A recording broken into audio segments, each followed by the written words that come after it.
you get out there and you're just like get passed over and life's unfair, and the next thing you know, you're a communist. Yeah, It's exactly. like, Doesn't help businesses, doesn't help nations. And again, going whenever I got washed out of the initial job in the Air Force, they didn't say "Good job, Stevie." Like they're like, yeah, right. "Dumbass, all right, you're going to a different job." Like, Good oh, luck. shoot, come on, like, yeah, exactly. But I dug deep, got hit in the face, and had to get up. But so it plays in that just a bigger story of life, this restlessness and everything, and you just got to dig. I just wanted to mention the whole counseling thing because it's been so big for me. As guys, we don't talk about it. I'm not saying like we have to go and be emotional and stuff like that, but it's important. Like we got to work through that stuff. So I know a lot of hunters, a lot of like really masculine guys are listening to this. Some of them may think, "Oh, he's a dumbass. He's a weak boy. He can't handle it." Well, yeah, say what you want, but I mean, you're carrying something in your chest too, and we can lie to ourselves all day. Doesn't mean we have to paint it all over the place and brag about our brokenness or talk about it too much, but you got to recognize it. If you don't know your weak spots, then you're gonna lose the war. Yeah. Well, like you said, like there is a box, so we all generally put all of our problems and stuff into and tuck it down as deep as we possibly can. But boxes get full eventually. Yeah. And you have to do something with the contents. Yeah. They start spilling over. Right. And you're not just gonna leave it laying all over the floor or like blowing all over the place. So it's like obviously we're talking about a hypothetical box inside your guts, but it's like, but like eventually it does spill out. And how is that gonna spill out? Is it gonna spill out, like in a really aggressive manner? Is it gonna spill out in a really like sad manner? Are you just gonna hole up in a room somewhere and just cry it out, or are you gonna blow your brains all over the wall? Exactly. It's like it all spills out and comes out eventually Yeah. in some form. So it's like it's better. I've realized, like, and I don't go to counseling, but I do have some confidants I talk to, some people that I talk to, and everything else. That as much as whenever stuff does start bothering me and stuff like that, but if you don't do that, then it is going to come out eventually. It will. Yeah, we all need those people. We all need a truth teller. Like we all need these friends in our lives, and it can be different people. Sometimes it's the same person that does all these things, but a lot of times it's not, based on temperaments in our relationships. But we all need a friend and a person that we can just pour it all out, and they'll just simply sit there with us. We also need a friend. Sometimes it's the same person, but a friend that's going to slap us, like and say, "Hey, you're being a dumbass, so you need to stop." Yeah. So we need somebody in our lives that loves us enough to call us out on our stupidity. Oh yeah, that's for sure. And also one to love us in our brokenness.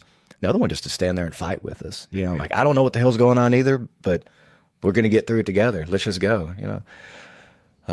So yeah, so that's kind of life. Just a minute. Yeah. So yeah, it's a good thing. I just want guys and gals to think about I think that. it is a good thing because, like I said, especially with men, it's like there is, and it's tough. It's very tough, especially when you're talking like and that's why I think like guys need male friends too. Like you can't just, my wife's great, but I need to talk to some guys sometimes. Sure. Like everything else, like, there's only so much stuff I can put on her shoulders too. Right. Kind of thing.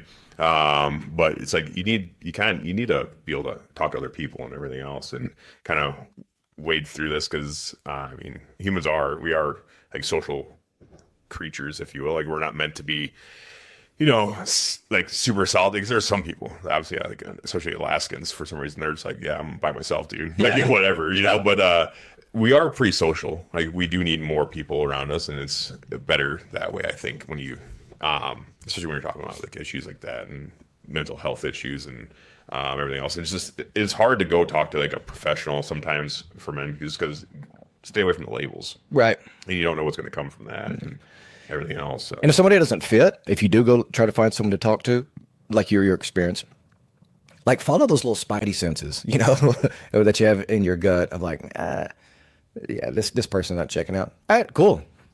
Go to the next. Like find someone else. It's you're not there to make them feel better, right? So don't worry about hurting their feelings, and find someone that you can trust in. Mm-hmm. But you also can't give up. I guess the thing is like, I guess I haven't given up, I guess, like hope when it comes to that kind of stuff. But when it comes to like professional help, it's just kind of one of those things where I don't know. It's hard. It's hard to find the right one, and it's kind of shopping around or whatever you need to do. But you need something because you can't give up, because that eventually, like male suicide rate is really high, like Yeah. way higher than women. And I truly do think it's because, generally speaking, women have they're a little bit more social than us. Like they have their girlfriends that they talk to about everything. Yeah. And guys are just like, I'm going to go to work Sure. and just come home and just leave me alone, kind of thing. It's like men are generally a little more solitary than women, and I think that's probably a big reason why the suicide rate's so high in men, especially when you're talking about veterans. Like with veterans and stuff like that, talking about solitude. Like, I mean, we come from an organization that preaches, like brotherhood and camaraderie and all these great things. But then when you get out and you lose that, you're just like, oh shit, Yeah. I am alone. Hopefully some changes happen. We'll see what happens. But so many promises made to military personnel, men and women. But in this context, with the men and the workload and even the jobs, you got 18, 19, 20-year-old boys. Really, I mean, you're a young man technically, but you're just learning how to tie your shoes. I mean, going overseas and going to war, literally. Excitement. Yeah, you enlist, do this, and then you do it. It's a cool, fun job. You get all the support, like you said, but then when you're done, they're just kind of like, well, adios, amigo. So I hope some changes do happen for better veteran care. Yeah, I mean, that'd be nice to see. That's the thing. It's like we both went through the out processing of the military. In different, I was Army or Air Force, but I'm assuming Air Force maybe was a little better. I don't know. It was pretty decent. 3 hots and a cot's not bad, but Okay. Yeah. It's like when you're getting out, though, it's like it is. They have these programs and stuff. Like when I was getting out, they had this out processing. It was a whole process. And Sure. You can go to these classes like to teach you business and entrepreneurship and everything else. That's where I learned. I got some training on how to be a wind tech, and they helped me find a job like right after the military. And I jumped right into being a wind tech. So I was working on wind turbines, and it's like that was nice, but they don't do a very good job of like actually they try to get you ready for work outside, which is very important, obviously, but they don't. It's just, they don't really get you ready. And how could you get ready for like the everyday life? Yeah. You know what I mean? Yeah, you can't. You live it. You do it. Crash and burn, and Right. do it with a friend. Then you mentioned the turbines, totally unrelated. Well, I guess it's related to that, but they just put up the first wind farm. Is that what they call them? In my hometown. So there's 33 of these windmills just all around our family farm. Yeah. How do you feel about that? I don't like them. I knew it. I don't either. I I don't know how effective they are or anything like that, but they're an eyesore, especially growing up there in the Delta. It's flat as a pancake. Personally, I love that, but you see the sunrise, you see the sunset every day. It's beautiful. Get good gas mileage. The roads are long and straight, so it's easy driving. That being said, I can appreciate mechanical and architectural engineering, and they're impressive. Those things are huge. They're huge. Anytime I go back home and I take a friend with me, I'll always drive up to those. There's an associate pastor here. He's from Nigeria. And we went home for Thanksgiving. His name's Joel, Father Joel. And he's been a priest now for 20 years. Great guy. Take him home, and he's fascinated with everything. We go back, and I meet up a buddy and put him on a tractor for the first time. And he's just like a kid. But on the way to the house from the farm, we go to the windmills, and I pull up right beside it. I'm like, okay, Father Joe, get out and look at it. And then you're looking up, you're just getting dizzy. Was it running? Yeah. Okay. And You can hear it like, woof. yeah, it's insane. They look like they're going so slow, but there's no telling how fast they're spinning. But There's 200 mile an hour. ugh. Yeah, that's it. Like if you were to gauge it, like if you were to it looks really slow, but with obviously the engineering side of things, like it does look like they're going really slow, but they're so big. If you were to put I guess speedometer or something like that, or on the tip of it, it'd be about 200 mile an hour. That's whipping. So Insane.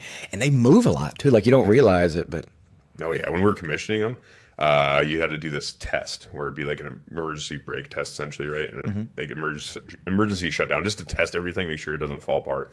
So we'd have it all commissioned and it's run, produce, and then you'd hit on the controller, you'd hit it and make it do that and start counting down. You have to get out of the turbine, get back far enough, you watch it, and it just locks the whole thing up. Whoa. It pitches the blades and locks everything up, and you watch that thing from below, and it's just like, whoa, and like bends. You see it like bend, and then like whip back, and just flop around. You're like, oh my God. Yeah. This is insane. As ugly as they are, when they were building them, it was wild. The tractor trailers bringing them in, they had to read. I mean, you know this, you built them, but I guess most people listening may not. Like they had to put like these extra roads through fields and stuff so they could make the turns.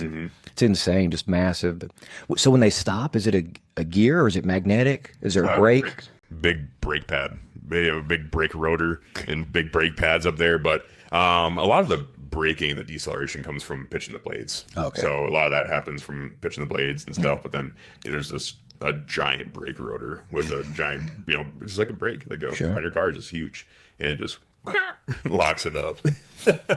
Okay, that's good. That's how they end up burning down sometimes when the brakes aren't done right, and then you sit there and rub, and they get super hot, and then They've got to make a ton of torque.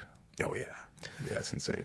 So those things are pretty impressive. They are. I don't like them either because living from Iowa or growing in Iowa, like when I was growing up, there's no wind turbines, and then they slowly but surely started popping them up, and now they're all over the whole state.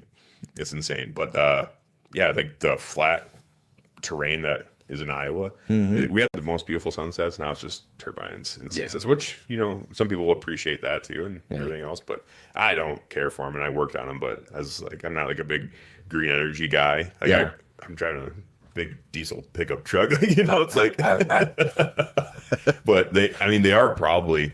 Well, this is what they told us. Whether it's propaganda or not, they are the most efficient, the best source of green energy. When it comes to size, like amount of energy produced and compared to like size that takes up on the landscape. Sure. They're the best. That makes sense. Because you can still farm under it, but fields all around it. Oh yeah. It only takes up, in the grand scheme of things, not very much space. And you have a solar field that takes up huge swaths of land and just swallows up the entire landscape and just ruins it. It's like those are way worse, but they're not as tall. So people can overlook them a little bit easier. Yeah. And wind turbines are just kind of right in your face, like, haha. Got him. Here we are, green energy. We were talking about the VA stuff and the transition, out of the military. I was really fortunate whenever I went to seminary straight out of the military, and a lot of people will ask, a pretty regular basis when this comes up, oh, I bet that was hard. It was a hard transition. Actually, it was extremely easy. A daily routine, structure. There's a hierarchy. You have a superior that you're under. You wear the same clothes every day, uniform every day. You got to show up. If you don't show up, you're in trouble. If you don't complete the task, you're out. It's a very rigorous program of formation, is what we call it, seminary formation. It's not just the education mentally, but they're also teaching you how to be a virtuous man.